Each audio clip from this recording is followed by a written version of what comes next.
से इस वक्त हमें ये ज्वाइन कर चुके हैं। ये बड़ी खबर इस वक्त मैं बता रही हूं कि आखिर किस तरीके से प्रधानमंत्री नरेंद्र मोदी के संदेश के बाद भी डर पाकिस्तान में बढ़ता जा रहा है, इसलिए अब सैन्य गतिविधियों को लेकर डिप्लॉयमेंट्स और मूवमेंट के बारे में भी फवाद साहब खबरें हैं।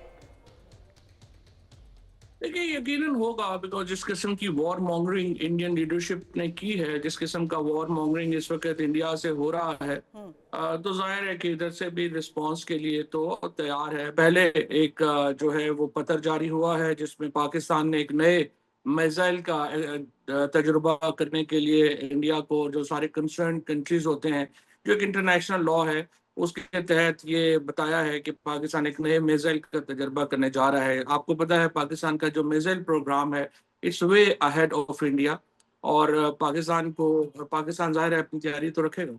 नहीं, इसको डर क्या कहेंगे कि मिसाइल का तजर्बा कर रहे हैं तो डर गए हैं? ये तो उलट है ना। इसका तो मतलब ये है कि ये आपको बताया जा रहा है कि अगर आप अपनी जो अपने धमकियां हैं उनमें कमी नहीं लाते, और अगर आप पाकिस्तान के साथ नॉर्मल नहीं करते, तो Pakistan is all set to respond with full might. So देखिए, इस सारे मुद्दे में, झगड़े में असल बात तो ये है कि अमित शाह साहब का बड़ा फेलियर है इंटेलिजेंस का। जी, वो भी हैं, लेकिन न्यूक्लियर बॉम्ब की इंशाल्लाह नौबत नहीं आएगी। जी, वो भी हैं, वो इंशाल्लाह उसकी नौबत नहीं आएगी। इसको स्ट्रैटेजिक एटॉमिक वेपनरी कहा जाता है, आपको इल्म नहीं होगा।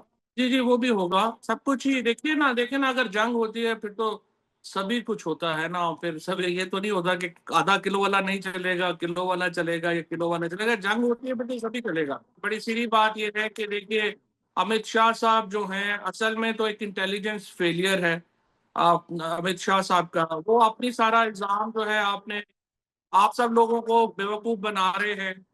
नहीं, वो तो फेलियर फेलियर तो है ना। वो इसमें सिर्फ इशू ये है कि मोदी जी ने और अमित शाह जी ने आप जैसे लोगों को बेवकूफ बनाया हुआ है।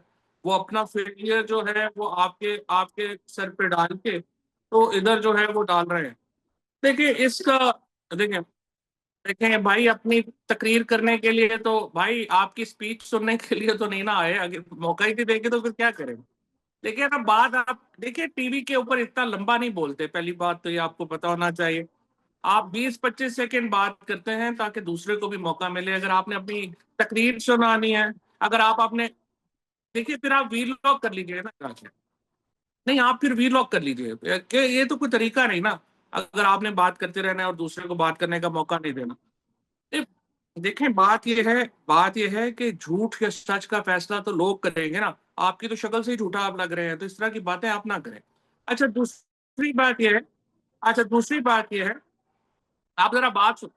भाई, आप अगर अगर आप देखिए देखिए, अगर आप इतने ज्यादा लोग अचानक बोलना शुरू कर देंगे और बात नहीं सुनना चाहेंगे, क्योंकि मुझे तो इन्होंने कहा था कि आपका वन ऑन वन बीपर है। मैं तो इस तरह के प्रोग्राम में आता ही नहीं हूँ। आपने आपके प्रोड्यूसर साहब ने मुझे कहा था कि वन ऑन वन बीपर है। मैं तो इस तरह के प्रोग्राम में नहीं आता। देखिए, मुझे बहुत बात करते हैं, और अगर 40-50 इस तरह से अगर लोग इकट्ठे हो जाए और बोलना शुरू कर दें तो इस तरह तो किसी को समझ नहीं आएगी ना।